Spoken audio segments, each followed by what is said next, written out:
안녕하세요. 정녕 목사입니다. 1월 22일 말씀 묵상 함께 하겠습니다.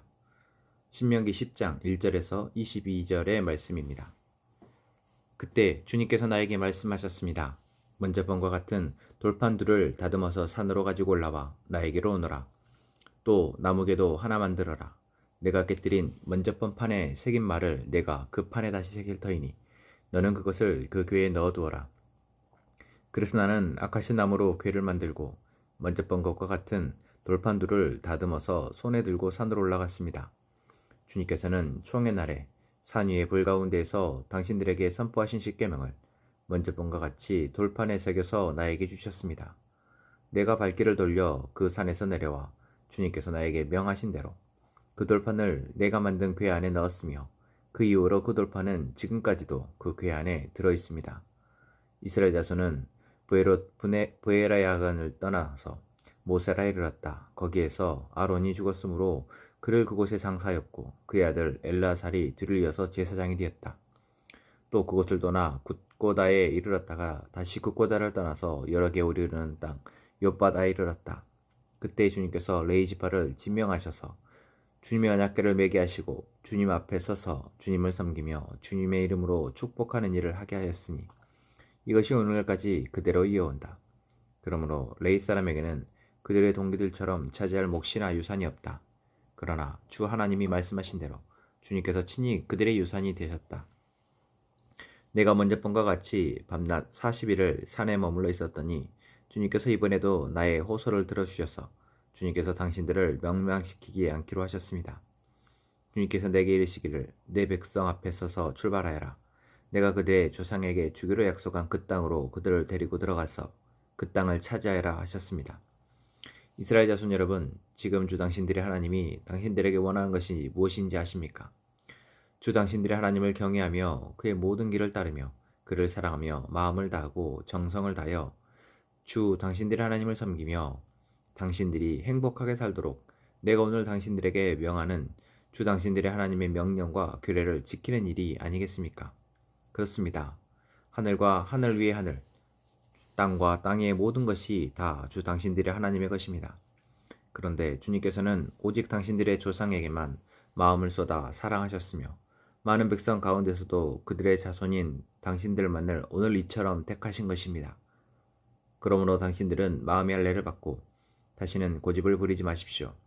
이 세상에는 신도 많고 주도 많으나 당신들의 주 하나님만이 참 하나님이시고 참 주님이십니다. 그분만이 크신 권능의 하나님이시오 두려우신 하나님이시며 사람을 차별하여 판단하시거나 뇌물을 받으시는 분이 아니시며 고아와 과부를 공정하게 재판하시며 나그네를 사랑하셔서 그에게 먹을 것과 입을 것을 주시는 분이십니다. 당신들이 나그네를 사랑해야 하는 것은 당신들도 한때 이집트에서 나그네로 살았기 때문입니다. 주 당신들의 하나님을 경외하고 그를 섬기며 그에게만 충성을 다하고 그의 이름으로만 맹세하십시오. 당신들이 찬양할 분은 당신들의 하나님뿐이니 당신들이 본대로 그분은 당신들에게 크고 두려운 일들을 하여 주신 하나님이십니다.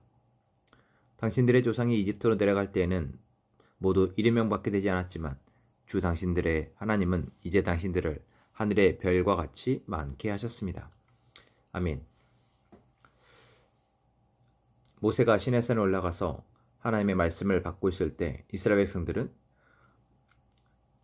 보이지 않는 하나님 대신 보이는 우상을 만들어서 예배하였습니다.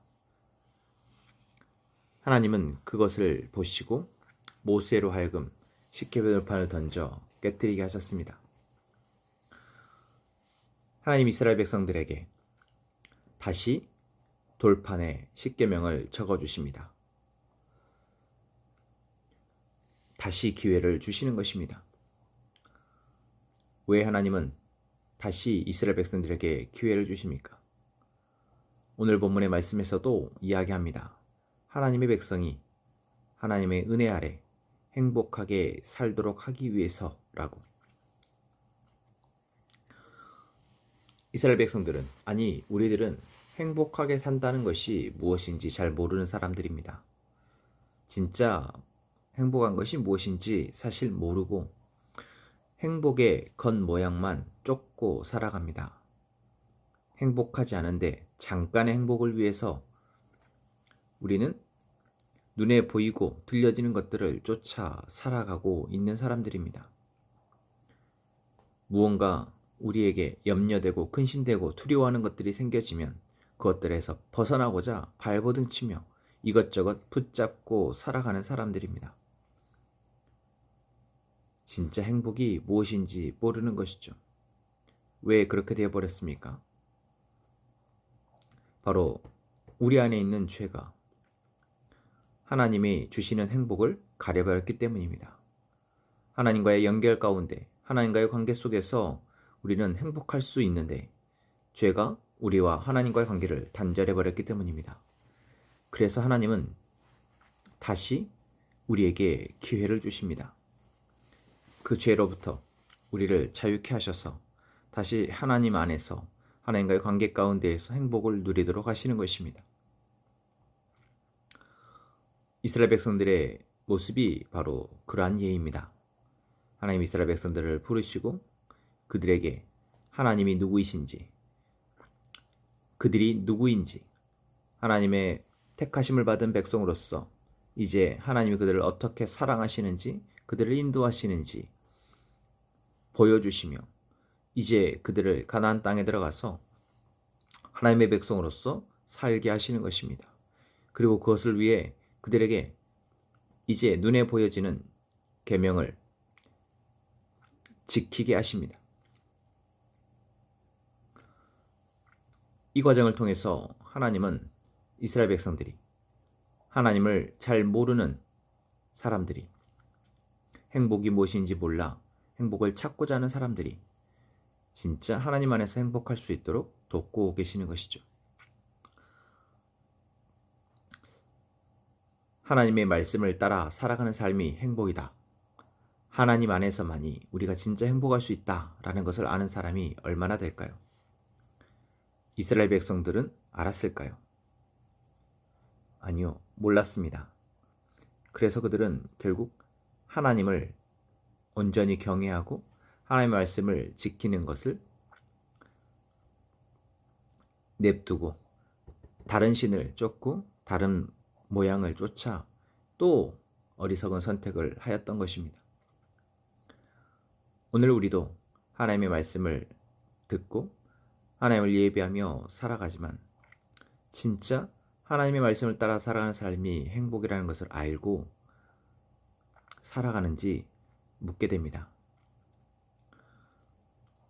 세상이 말하는 방법이나 세상 사람들이 따르고 있는 가치가 아니라 정말 하나님이 우리에게 말씀하시는 행복을, 그 행복한 삶을 살아가는 방법을, 비결을 발견하여 살아가는 사람인지, 나는 정말 그 비결을 이제 내 삶에서 드러내기 위해서 믿음의 싸움을 싸우며 살아가는 사람인지 묻게 됩니다. 오늘 우리는 하나님의 은혜 아래 살아갑니다. 이렇게 다시 말씀하고 있음이 바로 그 증거입니다.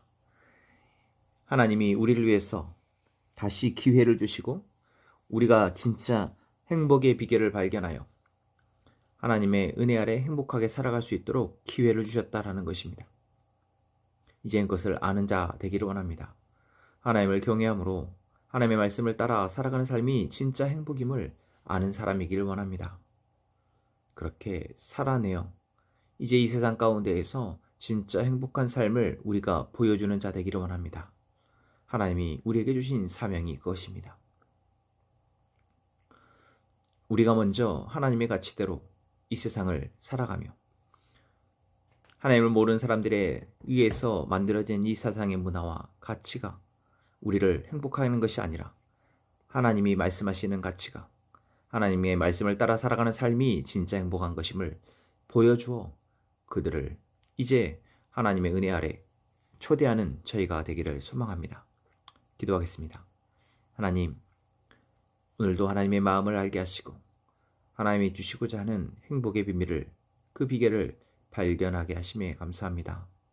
다시 주시는 이 기회에, 오늘도 허락하시는 이 기회에 우리가 놓치지 않게 하시고 이제 하나님의 말씀하시는 대로 살아가 이 세상에 진짜 행복한 삶의 비결을 보이는 자로 살아가게 하여 주옵소서.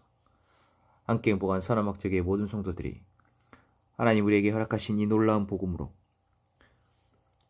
행복의 비결을 아는 자로, 이 행복의 비결을 이제 이 세상 가운데 드러내는 자로, 그러한 교회로 살아갈 수 있도록 주님 인도하여 주옵소서. 예수님 이름으로 기도합니다. 아멘.